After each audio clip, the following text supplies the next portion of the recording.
जैसे अभी मराठी को अभिजात भाषा का दर्जा दिया गया है, तो उस हिसाब से मिशनरी स्कूल्स या फिर कॉन्वेंट स्कूल्स को संस्कृत, मराठी और हिंदी के ऊपर फोकस नहीं करना चाहिए। आपको क्या लगता है? करना चाहिए, ऑब्वियसली। बिल्कुल करना चाहिए। तो हर एक लैंग्वेज की अपनी एक importance. Second, Hindi, English, Marathi, 3 subjects are compulsory. Despite the fact that people join lots of training centers for learning to speak English language, why don't they join for learning to speak Marathi and Hindi? Sanskrit also. Sanskrit, इतनी संस्कृत सब कुछ है उसमें। तो अगर आपको education minister बनाया जाए 1 वीक के लिए, तो ऐसी कौन सी प्रैक्टिसेस होगी फॉरेन कंट्रीज की जो आप यहाँ इम्प्लीमेंट करना चाहोगे एजुकेशन सिस्टम में? if I were given a chance to become an education minister, तो मुझे ऐसा लगता है कि एजुकेशन जो होनी चाहिए, जो implement, education of heart and mind. पहली चीज, education of heart and mind का सेंस क्या है? यहाँ पे हम 4 चीज़ों पे वर्क करते हैं। आपका AQ, IQ, CQ and if I am not mistaken SQ, कि बाहर के बच्चों के बारे में पेरेंट्स को इसलिए पता होता है क्योंकि उनकी काउंसलिंग करवाई जाती है, उसमें बच्चों के इंटेलिजेंस को चेक किया जाता है और पेरेंट्स उसी चीज पे वर्क करवाते हैं जब बच्चा स्ट्रांग है। मतलब ये एजुकेशन आउटडोर एजुकेशन के नाम से भी जानी जाती है। For example, when I was born, मेरा कौन सा इंटेलिजेंस हाई लेवल पे था, I never knew, my parents didn't know, so automatically I joined this field. अब काउंसलिंग के बाद पता पड़ा my speech is good, I am good at speaking. मान लीजिए अगर 3 लोग हैं, बिल गेट्स, जया किशोरी जी और Narendra Modi ji, prime minister sir, इन तीनों में से किसी एक को आपको मिलने का मौका मिले एक दिन के 2 आवर्स में, सो किसके साथ मिलना आप प्रेफर करेंगे और क्या डिस्कशन रहेगा, वो क्या टॉपिक रहेगा? ये बहुत अच्छा क्वेश्चन पुट अप किया आपने। मतलब ऐसा लगता है ड्रीम्स हैव कम ट्रू। मुझे ऐसा लगता है कि मोदी जी को ही प्रेफर करूँगा, क्योंकि मुझे ऐसा लगता है कि एक ऐसी पर्सनालिटी जो पूरे ऑल ओवर वर्ल्ड में जाकर डोमिनेट करते हैं। बोलते हैं we all always fight for something, some people fight for survival, some people fight for dominance. So Modi ji, I believe that he fights for dominance.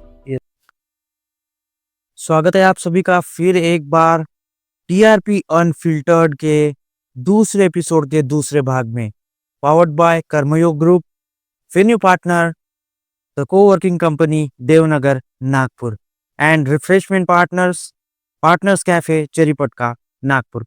Resume करते हैं जितेंद्र सर के साथ उसी टॉक को फिर एक बार उसी पॉइंट से। तो चलिए वक्त जाया न करते हुए सुनते हैं जितेंद्र सर से अगला सवाल और उसका जवाब। सो सर, अभी तक जो आपसे सुना वो बहुत इम्पोर्टेंट था बच्चों के लिए। अभी एक सवाल मेरे एंड से मैं पूछना चाहूंगा कि जैसे अभी मराठी को अभिजात भाषा का दर्जा दिया गया है, करेक्ट, एक 1.5 साल से होगा, ये 2 साल से, बिल्कुल बिल्कुल, ये तो हर गवर्नमेंट ऑफिसेस में वगैरह जो है वो, सो उस हिसाब से मिशनरी स्कूल्स या फिर कॉन्वेंट स्कूल्स को संस्कृत, मराठी और हिंदी के ऊपर फोकस नहीं करना चाहिए। आपको क्या लगता है? करना चाहिए, ऑब्वियसली। बिल्कुल करना चाहिए। मैं ये बिलीव करता हूँ कि जैसे मैं महाराष्ट्र में हूँ, तो मेरी नेटिव लैंग्वेज क्या है? मराठी है। राजस्थान में हूँ तो राजस्थानी है, मोस्टली लोग ऐसा करते हैं। हम अपनी नेटिव लैंग्वेज को हमेशा इंपॉर्टेंस पे रखेंगे, प्रायोरिटी पे रखेंगे, बट अलोंग विद दैट एक ऐसी लैंग्वेज जो ऑल ओवर इंडिया में चलती है वो है हिंदी। एग्जैक्ट। तो एक व्यक्ति को उसकी भी नॉलेज होनी चाहिए। आज मैं मम्मी से बात करता हूँ तो मैं हिंदी में बात करता हूँ, बच्चों को जो पढ़ा रहा हूँ हिंदी में पढ़ा रहा हूँ। इवन मैं जब राजस्थान से यहाँ पे आया था, mostly people refused me to come to the Nagpur. Why? Because it was, उनके दिमाग में क्या था कि महाराष्ट्र में लोग मराठी लैंग्वेज बोलते, दे विल नॉट अंडरस्टैंड। मैं यहाँ पे जब आया, मैंने स्पीच दी, तो in beginning so many people told me you are in Maharashtra, you should have knowledge about the Marathi language, but ऐसा नहीं है, हर कोई नहीं बोलता है। एग्जैक्ट। 100 में से 10 लोग बोलेंगे, 90 लोग अभी भी। तो होता क्या है, एक व्यक्ति जो बोल रहा है कि सिर्फ मराठी लैंग्वेज हमारी स्टेट में होनी चाहिए और कुछ नहीं होना चाहिए, तो इसका मतलब अपडेटिंग कहाँ हो रहा है? एग्जैक्ट। तो हर एक लैंग्वेज की अपनी एक importance. Second, Hindi, English, Marathi, 3 subjects are compulsory. Despite the fact that people join lots of training centers for learning to speak English language. Yes. Why don't they join for learning to speak Marathi and Hindi? Sanskrit also. Sanskrit इतनी संस्कृत सब कुछ है उसमें तो even Bharat का जो सनातन इतिहास है वो वो पूरा संस्कृत बिल्कुल डिपेंड तो होता है। से पूरी भाषाएं उत्पन्न हुई है। मेरे पास बहुत सारे ऐसे स्टूडेंट्स हैं जो पूरा संस्कृत में मुझे अपनी स्पीच देते हैं Okay. लेकिन कितने हैं 100 में से 95 पीपल तो होंगे ही नहीं। 5% वो भी उनमें से 2% बच्चे अच्छा बोलते होंगे। तो लेकिन अगर इसको इम्प्लीमेंट किया जाए, लैंग्वेज है, एग्जैक्टली। मराठी लैंग्वेज है, हिंदी लैंग्वेज है, इंग्लिश लैंग्वेज है, संस्कृत में तो एक पूरा धरोहर बैठा हुआ है। तो मुझे ऐसा लगता है कि हर एक लैंग्वेज की अपनी इंपॉर्टेंस है और हर एक चीज एक व्यक्ति को स्पेशली मैं समझता हूँ महाराष्ट्र में नेटिव लैंग्वेज तो आपको आनी ही चाहिए आपकी, लेकिन अपनी नेटिव लैंग्वेज हम किसी को इम्पोज ना करके ऐसे स्किल का यूज करें जो हम एक दूसरे को आराम से आइडेंटिफाई कर सके इजिली। लैंग्वेज क्या है? एक तरीके से पार्ट ऑफ कम्युनिकेशन। कम्युनिकेशन क्या होता है? कनेक्शन से भी हो जाता है। माइम करके भी मैं आपको कम्युनिकेट कर सकता हूँ। इफ आई से तो आप इंडिकेट करके समझिएगा ओके यू नीड वाटर, मैं बोलूंगा यस। इंडिकेट करके भी बॉडी लैंग्वेज बिना बोले एक वर्ड, तो वो भी that's a kind of skill. But language को हम इसलिए यूज करते हैं क्योंकि मीडियम है, आपकी इमोशन दूसरे के पास जाए और वो व्यक्ति उसी वे में समझे जो इमोशन आप सामने वाले को देना चाहते हैं। इसे तो इसलिए हर एक लैंग्वेज की अपनी इंपॉर्टेंस है। हर लैंग्वेज स्पेशली स्कूल में होनी चाहिए। ऐसा नहीं कि सिर्फ इंग्लिश लैंग्वेज को ही, जबकि तो मेरा बैकग्राउंड यही है, मैं अपने बिजनेस को क्यों लात मारूं। लेकिन फिर भी सच ये है कि इंग्लिश पहले हम अलग करते हैं। इवन मैं अपनी लिंग्विस्टिक मतलब मेरी नेटिव लैंग्वेज को भी साइड में करता हूँ। अभी हम फोकस करेंगे कि हम ऑल ओवर इंडिया में हिंदी लैंग्वेज तो कम से कम होनी ही चाहिए। एग्जैक्टली। अगर आप अपने महाराष्ट्र में मराठी लैंग्वेज भी आपके अंदर होनी चाहिए। कोई अचानक से मराठी में बात करे, आप मराठी में रिस्पॉन्ड दे, हिंदी में बात करे, हिंदी में रिस्पॉन्ड दे, इंग्लिश में बात करे, इंग्लिश में। तो कम से कम 2 से 3 लैंग्वेजेस की तो नॉलेज होनी चाहिए। Like I know 3 languages, Hindi, Sindhi and English. Marathi a little bit I know. Now when somebody talks to me in Marathi language I know. तो यस, थोड़ा बहुत मजाक भी करता हूँ बच्चों से सीधे सीधा, मतलब ऐसे कुछ 2-4 वर्ड्स यूज कर लिए, मला माहिती आहे, सरळ बसा, छान बसा, उद्यापासून तिथेच बसा, तो इकडे सरका, डावीकडे सरका। ये कहाँ से आया? मुझे आता नहीं था, लेकिन बच्चों को सुन के आने लगा। तो मुझे ऐसा लगता है कि आई फील कि ये चीज तब आती है जब हम अच्छे तरीके से ऑब्जर्व करते हैं। ये सारी की सारी लैंग्वेजेस इंपॉर्टेंट है। हर एक लैंग्वेज की अपनी एक मान है, मर्यादा है। हम उस पर यूज करेंगे बढ़िया, उसको रिस्पेक्ट देनी बहुत जरूरी है। तो ये कंपलसरी होनी ही चाहिए। मराठी लैंग्वेज कंपलसरी होनी चाहिए, हिंदी लैंग्वेज भी कंपलसरी होनी चाहिए, इंग्लिश भी। उनके डिस्ट्रीब्यूशन, जैसे अगर आप कोई सब्जेक्ट पढ़ा रहे हैं तो कौन सा सब्जेक्ट वाइज हम इसको नहीं डिफाइन कर सकते, बट फिर भी आपको बताए आप मराठी सब्जेक्ट पढ़ा रहे हैं, you are suppose to speak Marathi over there, that's good. ऐसा है। तो यही, क्योंकि आज के जनरेशन में क्या हो रहा है ना, कॉन्वेंट्स और मिशनरी स्कूल्स का बहुत ज्यादा दौर बढ़ रहा है। यस। और जो नेटिव स्कूल्स है वो बंद हो रही है, गवर्नमेंट स्कूल्स बंद हो रही है। तो वहां पे जो फोकस है बच्चों को सिर्फ इंग्लिश और हिंदी के लिए किया जा रहा है। हिंदी भी नहीं एक्चुअली, सिर्फ इंग्लिश के लिए। करेक्ट। तो वो बेसिक चीजें जो उनको पता होनी चाहिए उनके घर के बारे में, उनके जैसे अभी कॉन्वेंट स्कूल है, दिवाली की छुट्टियां होती नहीं, क्रिसमस की छुट्टियां होती है। क्यों? तुम तो हमारी संस्कृति ये है ना। Yes, why don't we celebrate और जब हिंदू धर्म आया है या कोई भी सनातन धर्म हम जो लेते हैं, अगर आप दशहरा सेलिब्रेट कर रहे हैं, दिवाली सेलिब्रेट कर रहे हैं, तो उसमें जो हम इतने हॉलीडेज देते हैं, तो क्रिसमस भी क्यों? एग्जैक्टली। क्रिसमस ये तो वेस्टर्न है ना, तो ठीक है हमने अपडेट किया, हमने मैरी क्रिसमस बोला, but do they know the meaning of this really? They don't know. Thanksgiving भी वैसे ही है। विंटर थैंक्सगिविंग की छुट्टी क्यों चाहिए? विंटर वैकेशन क्यों चाहिए? तो ये चीज हमारे यहाँ तो प्रथा है समर वैकेशंस की। करेक्ट, वही होना चाहिए। गुरुकुल में भी वही होता था। यस, समर वैकेशंस में वो 3 महीना वो लोग ऑफ रहते थे। गुरुकुल स्पेशली जमीन से जुड़ा हुआ एजुकेशन है। इसमें आपको पढ़ाया तो जाता है, प्लस गुरुकुल में जो गुरु थे हमारे, वो they used to teach us pranayama, they used to teach you how to be fit. जब आप फिजिकली फिट है, आपका मेंटल लेवल बहुत अच्छे तरीके से काम करता है।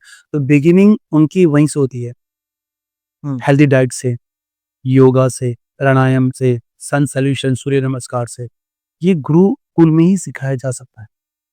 और आज अच्छे खासे लोग योगा कर रहे हैं। क्यों? रीजन क्योंकि उनकी जो डाइट है वो चेंज होती जा रही है, दैट्स द रीजन। उनका वे ऑफ लिविंग जो लाइफ स्टाइल है वो चेंज हुआ है। सो इसी से रिलेटेड अगला सवाल रहेगा कि अगर आपको इंडियन जो गवर्नमेंट है उसका एजुकेशनल मिनिस्ट्री का डिपार्टमेंट दिया जाए, एजुकेशन मिनिस्टर बनाया जाए 1 वीक के लिए, तो ऐसी कौन सी फॉरेन लैंग्वेजेस की फॉरेन की प्रैक्टिसेस होगी, फॉरेन कंट्रीज की, जो आप यहाँ इम्प्लीमेंट करना चाहोगे एजुकेशन सिस्टम में?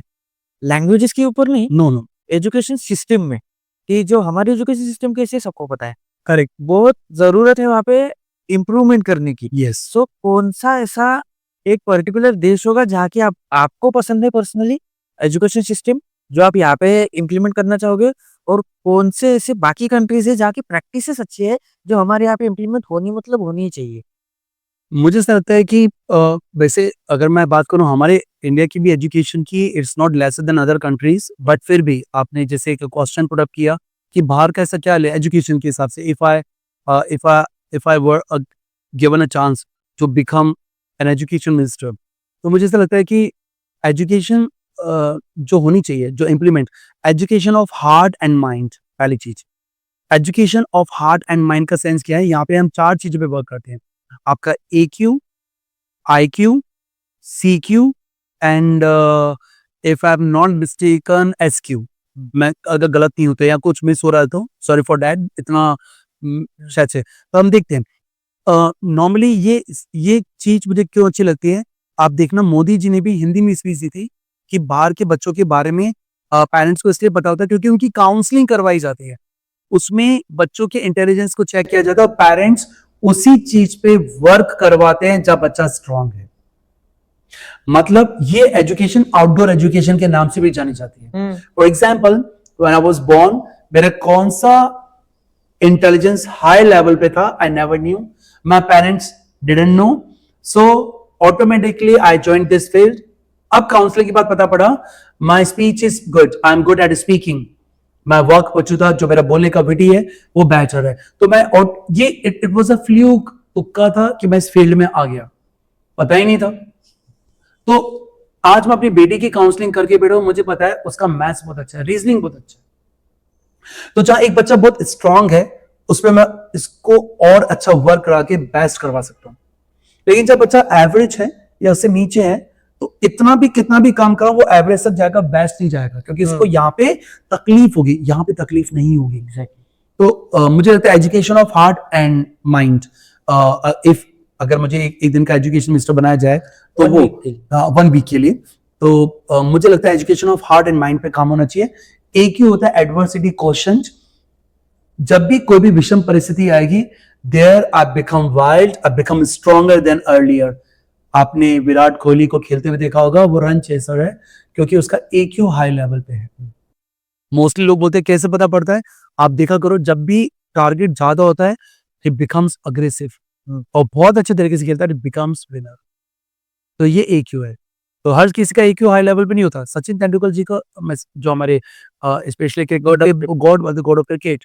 उनका EQ हाई लेवल पे नहीं है लेकिन फिर भी वो बेस्ट है वो कूल काम कंपोस्ट है वो खेले गॉड बने इवन एक स्पीच में कहा था कि आपके रिकॉर्ड को तो कोई तोड़ ही नहीं सकता उन्होंने कहा नहीं there are so many people तो उन्होंने रोहित शर्मा का नाम लिया था एंड विराट कोहली का लिया क्यों लिया क्योंकि वो ऑलरेडी EQ पे वर्क करते हैं फिर आता है IQ आपका इंटेलिजेंस क्वेश्चन होता है इस mostly why to work upon the IQ why not to work upon the EQ emotional question होता है इसमें आप समझते हैं लोगों की इमोशन को भी कि व्यक्ति क्या बोल रहा है ये एजुकेशन बहुत इंपॉर्टेंट है so people do not gate stressed अगर EQ पे वर्क हो जाए अगर मैं अपने इमोशन को समझता हूँ दूसरे के इमोशन को समझता हूँ मेरे अंदर ताकत है I will never get emotional if somebody cries I will not cry is it clear that is important तो EQ इंपॉर्टेंट है IQ इंपॉर्टेंट है CQ आपका क्रिएटिव कॉन्शेंट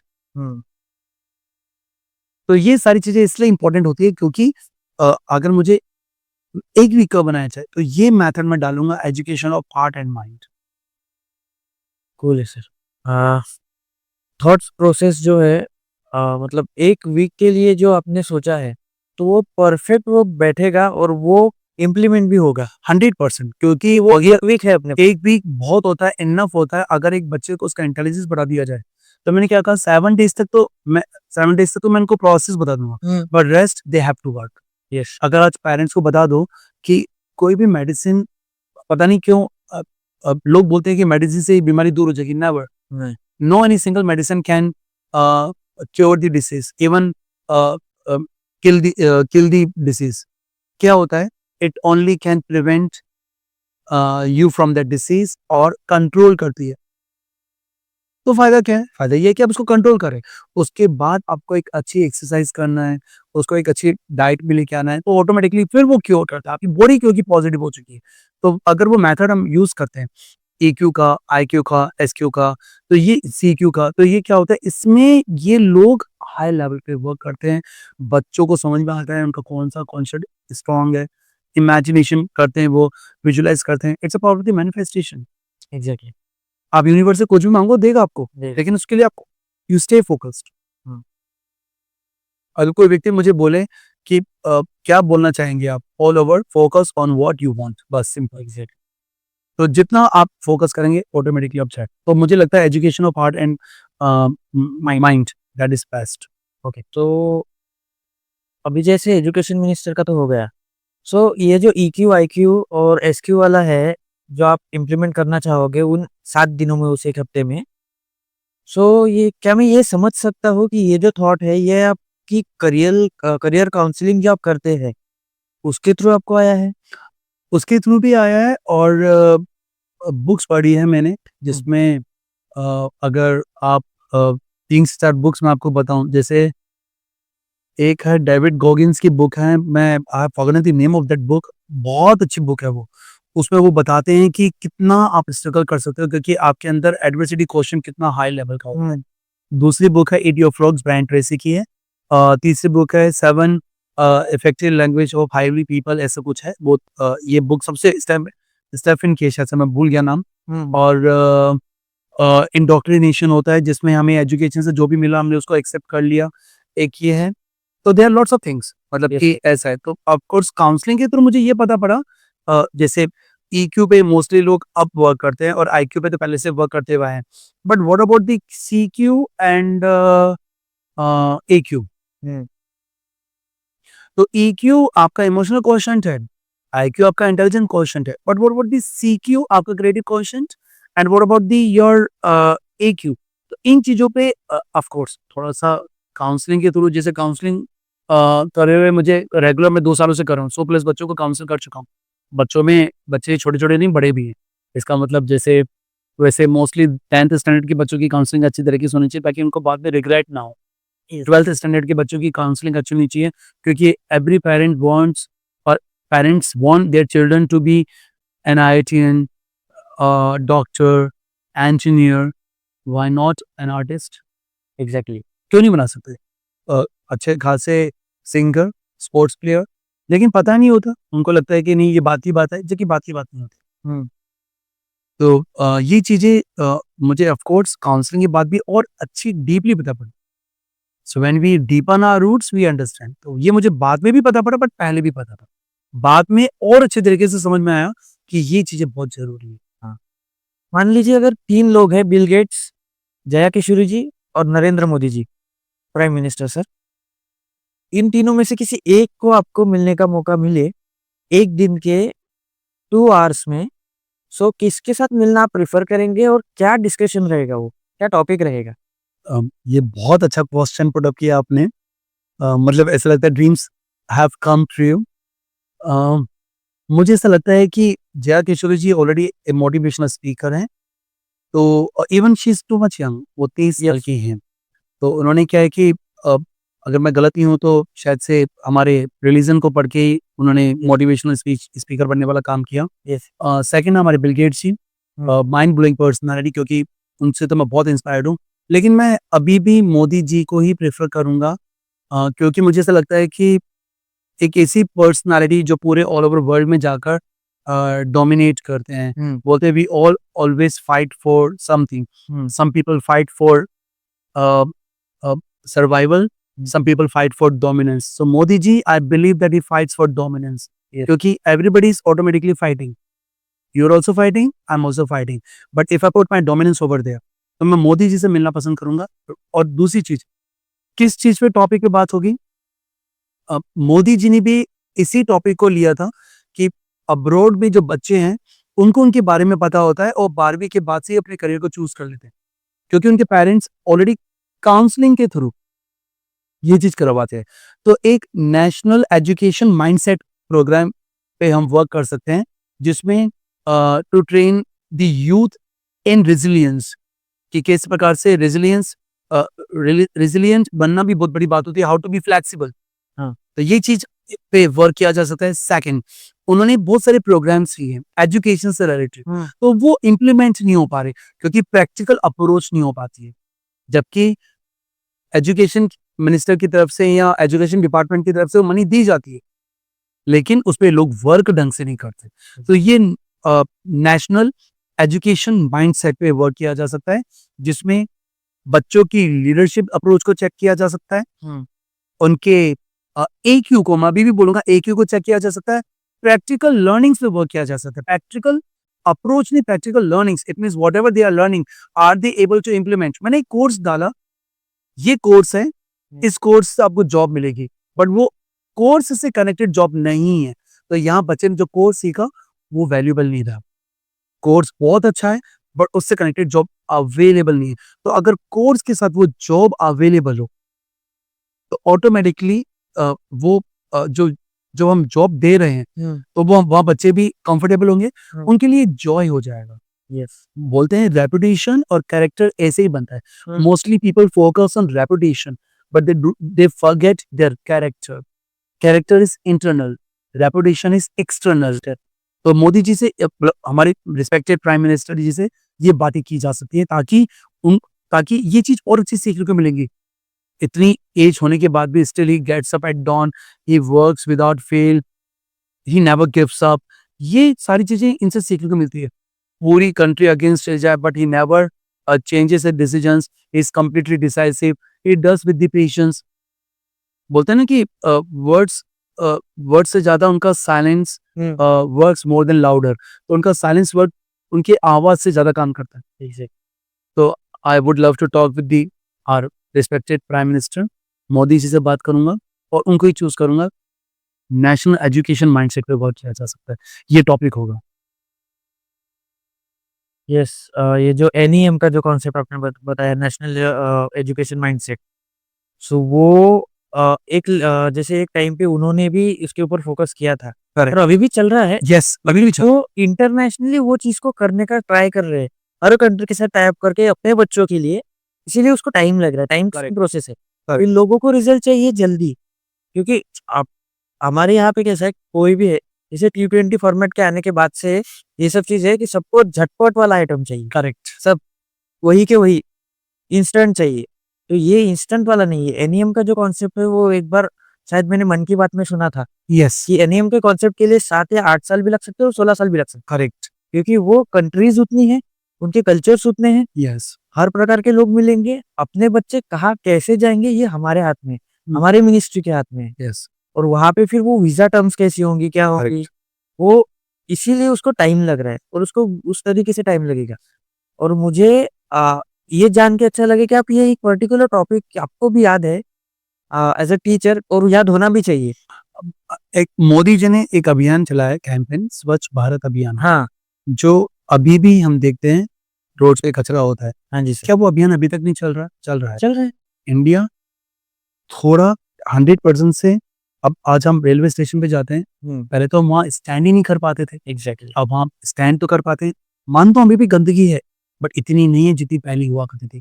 तो उन्होंने एक कैंपेन चलाया, हम लोग उस पर वर्क कर रहे हैं। आज मैं भी खुद, मुझे भी ऐसा फील होता है कि क्यों इधर कचरा फेंकूं। तो वो आइडिया कहाँ से क्लिक हुआ? जब उन्होंने एक कैंपेन रन किया। तो ये जो रन अभी भी उस पर वर्क कर रहे हैं। आज भी स्पेशली गार्बेज जो लोडिंग ट्रक होते हैं वो आते हैं, हम उसमें कचरा डालते हैं, लोग वहाँ पे आते हैं, पहले तो आते नहीं थे। हैमरिंग हो रही है ना अभी, तो ये आने वाला है इधर से कचरा, वो चीज। तो वो हैमरिंग हो रही है रेगुलरली। ऐसे ही अगर हमने जो कैंपेन लिया, जो मोदी जी ने लिया है, उसमें क्यों क्यों इस पे रेगुलर हैमरिंग करना बहुत जरूरी है। हैमरिंग कैसे करेंगे? तो होता क्या है कि आज ऐसा डिपार्टमेंट उन्होंने बनाया होगा, एक व्यक्ति एक इतना बड़ा डिसीजन ले रहा है तो उसके पीछे बहुत सारे लोग हैं। यस। और एक अच्छी टीम है। तो टीम वर्क चल रहा है कि नहीं, ये भी बहुत इंपॉर्टेंट होता है। एग्जैक्ट। ओपोनेंट्स ऐसे तो नहीं है कि जो ओपोनेंट्स होते हैं, हॉस्टाइल करने वाले लोग होते हैं, वो रोकते हैं, तो लेकिन वो अभी भी कह रहे हैं कि ये किया जाएगा और कर रहे हैं हम इस पे। Every good thing takes time. People want result, but I still say focus on your efforts. People respect the results. They do not respect the efforts. But I believe I should respect my efforts. तो मोदी जी भी उनमें से एक ही हैं. He respects his efforts and takes care of all. तो सारी चीजें करते हैं और ऑटोमेटिकली वो सक्सेसफुल हो भी जाता है. कई जगह नहीं होता because of taking lots of decisions. ऐसा नहीं है कि हर एक डिसीजन सही जाता है, but still he is decisive. Sindoor operation भी लिया, तो he is decisive. He never speaks but he does it. तो ये इंपॉर्टेंट है. तो वो जो इम्प्लीमेंट करते हैं डिसाइसिव हैं, बिना लोगों के चिल्लाने से उनको कुछ फर्क नहीं पड़ता. Never a person doesn't have any kind of problems if people comment, chide or reprimand to others for their work, but उनको कुछ फर्क नहीं पड़ रहा. तो ये इंपॉर्टेंट है. तो ये चीज़ समय लेती है ऑफ कोर्स, और एक अच्छी चीज़ समय लेती है. डज नॉट मीन कि हम उस पर वर्क नहीं करें. He has been working and I believe it will be successful once it will be succeeding also. Future में succeeding भी होता जाएगा वो. Yes. So a man gives birth और how can a man gives birth, इसके बाद क्या? तीसरी बुक भी प्रोसेसिंग पे है? हाँ है. A man also gives birth और how a man can give birth. ये 2 बुक्स तो पता नहीं क्यों मेरे लिए बहुत टचिंग हो गई है. तीसरी बुक है top slot is slippery. Top slot is slippery का सेंस ये होता है कि ये चीज है टॉप, वो हमेशा स्लिपरी रहेगा. Does not mean I am squaring people. इसका मतलब ये है कि ये ऊपर की पोस्ट पर आने के बाद लोग ज्यादा सोचते हैं आई एम डन. नो, वहां से तो बिगिन हुई है, तो ये स्लिपरी है. You have to balance over there, learn how to be over there, क्योंकि टॉप स्लॉट हमेशा स्लिपरी रहेगा. तो there are some things which I have written. तो तीसरी book top slot is slippery. और फिर बच्चों को पढ़ाने के लिए जो मैं बुक यूज करता हूँ, तो वहाँ पे मेरे कॉन्सेप्ट्स अलग है. वो चौथी बुक है. तो अभी मैं आई कीप रीडिंग, तो कुछ ना कुछ तो मिल ही जाता है.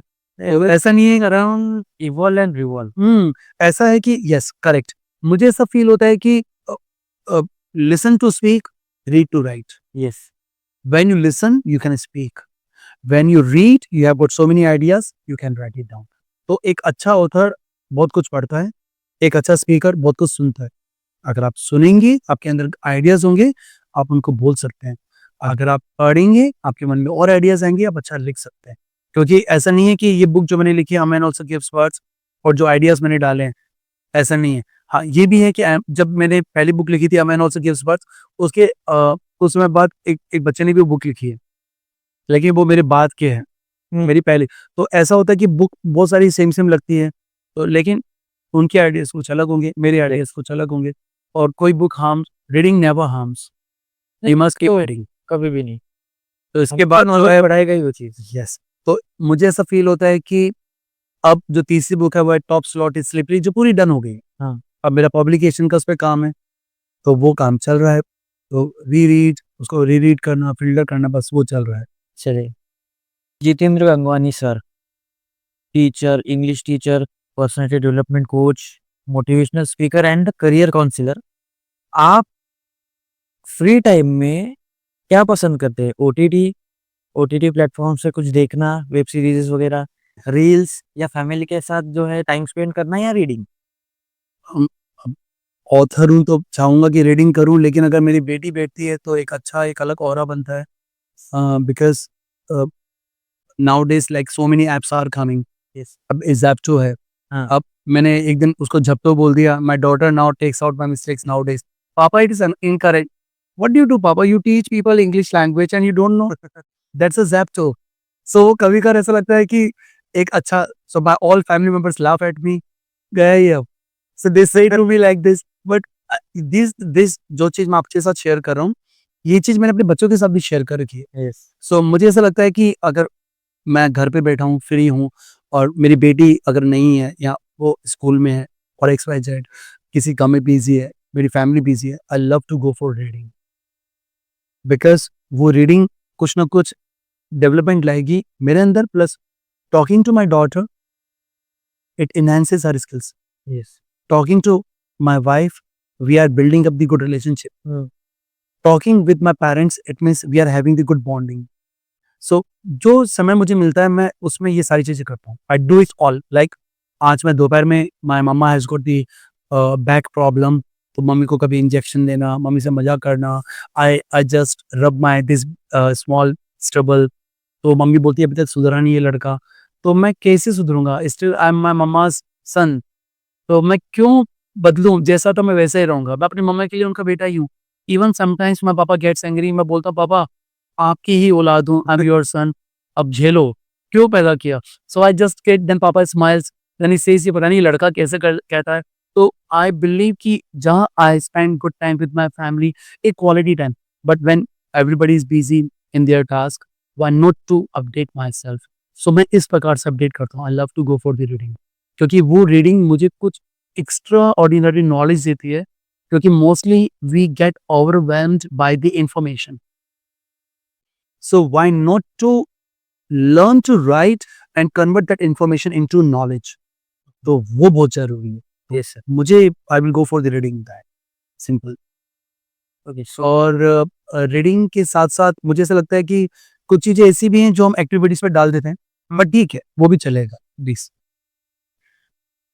so भी नेक्स्ट मैं ये पूछना चाहूंगा कि जैसे आपको आपका कौन सा रोल, कौन सी क्वालिटी सबसे ज्यादा पसंद है, और उस क्वालिटी के तहत क्या चीजें करना, कौन सी एक्टिविटीज करना आपको पसंद है? Teacher, motivational speaker, personality development coach, या फिर करियर काउंसलर? सारे आसपास ही हैं. मैं आपको बता देता हूँ how I expanded. I became a teacher, I started teaching. मैंने कोई कोर्स नहीं किया टीचर बनने के लिए. I don't have any degree, जैसे बीएड और एमएड करके हम स्कूल में एक अच्छे टीचर बन जाते हैं, that I don't have. But I am still saying I am a practitioner. I still practice. Even so many teachers of schools and college lecturers are my students, so I make them practice. तो मुझे क्या करना पसंद है? I love that I become live wire. I used to be dunce. I don't want to be now.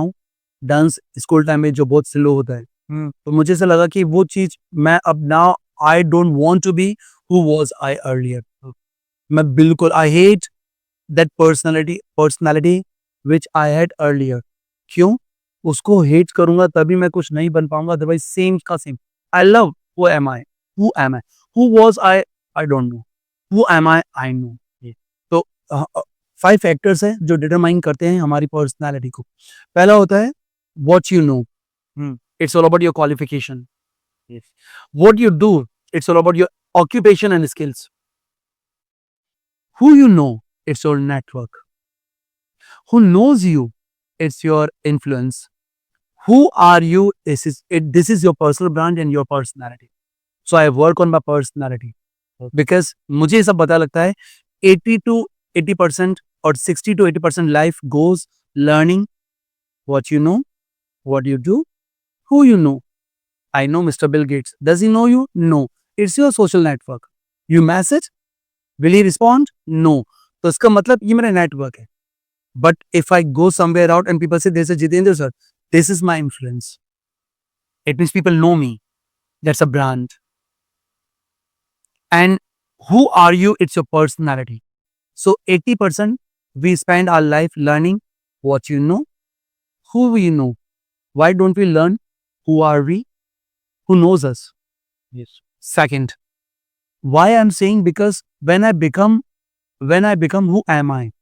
Or I know about my personal brand, so I love to be enthusiastic, dedicated towards my task, and live wire, and disciplined, punctual. Why these all things when I manage? So it means I go for the all in all service situation पे जाता हूँ. Why? Because when I teach people, like last, if I talk about the 2 and 3 months ago, I taught engineers.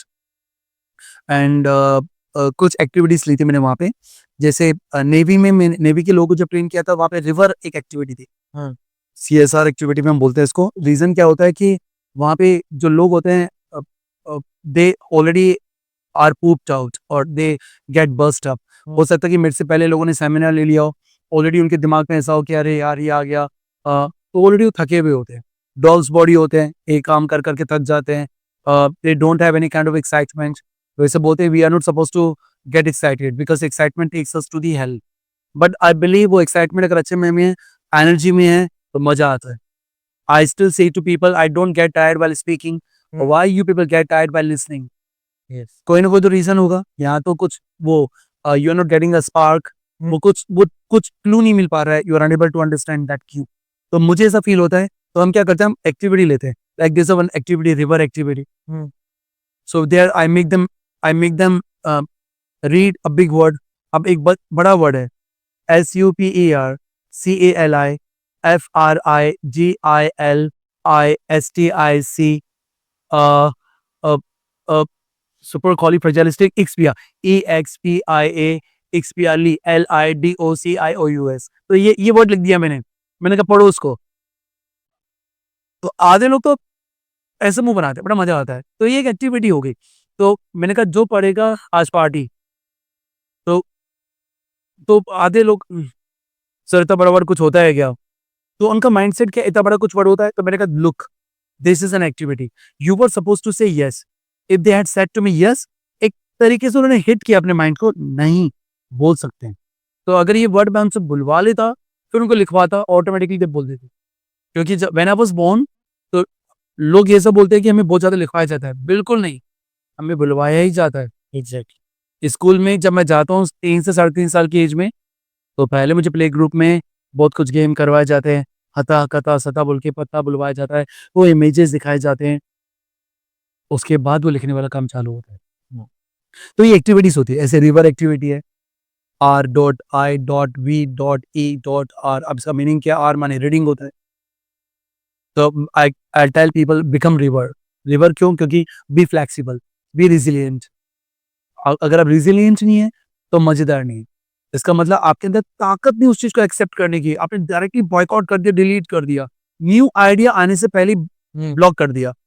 आज Akshay sir मुझे कुछ अच्छी चीज पढ़ा रहे हैं, Jitendra you are intelligent, Jitendra you know this thing, अंदर से क्या चल रहा हूं? I am डंस।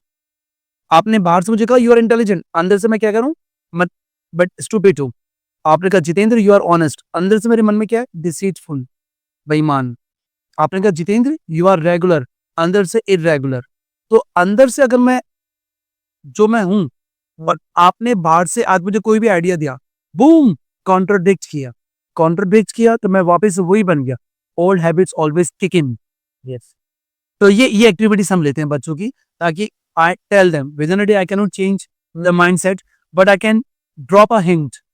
Yes. So when I drop a hint, they understand, okay, ये हो सकता है, can be done, it is possible, it's not an easy task।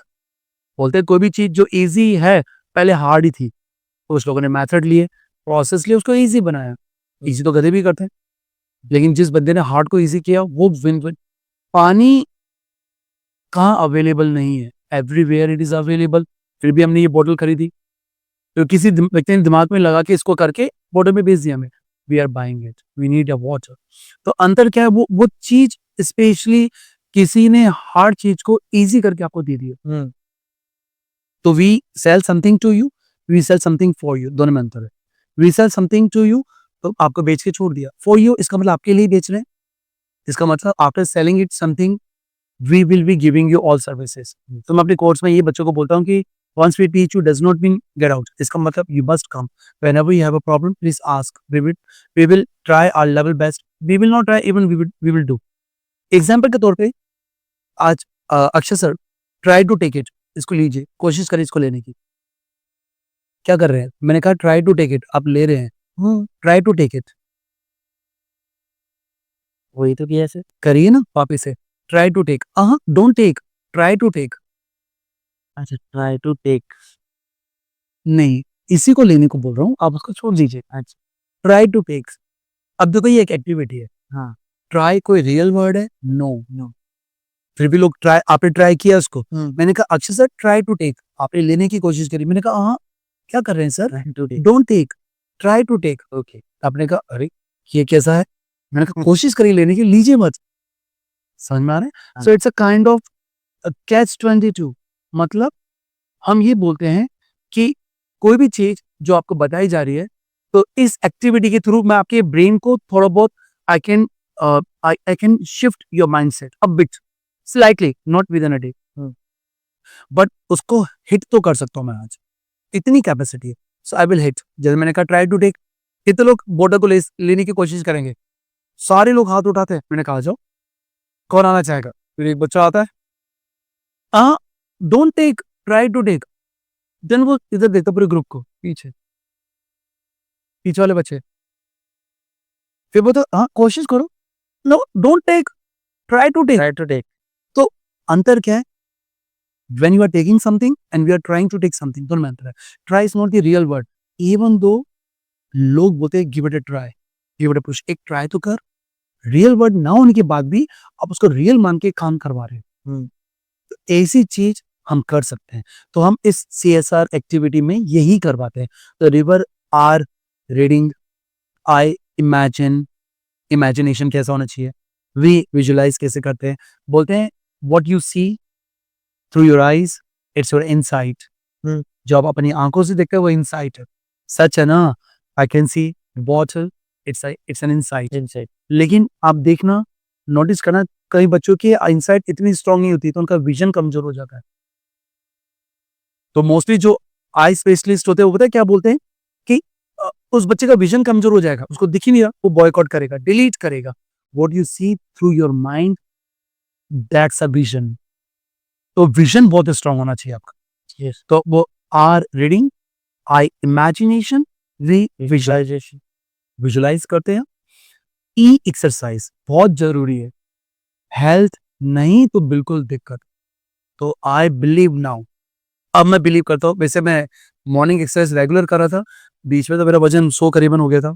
अभी वापस 1 साल में मैंने 10 किलो कम किया है, तो 90 तक आ गया है। आज मैंने वे किया था 90 था, आज भी मैं एक्सरसाइज करके आया हूँ। मेरे बैच सुबह 7 बजे से स्टार्ट होते हैं, 4:30 बजे उठ रहा हूँ, लिख भी रहा हूँ, एक्सरसाइज भी कर रहा हूँ, सब कर रहा हूँ। तो ये सारी चीजें कर रहा हूँ काफी टाइम बाद। थैंक यू, कोल्ड कॉफी ली आप लोगों के साथ, तो वो भी, उसमें भी शुगर है, but I don't take, but it's okay, आपने जो ऑफर करी ले ली। तो अब ये इसको मैनेज करूंगा, I will do it tomorrow, इसका मैनेजमेंट मैं कल कर लूंगा। तो अंतर क्या है?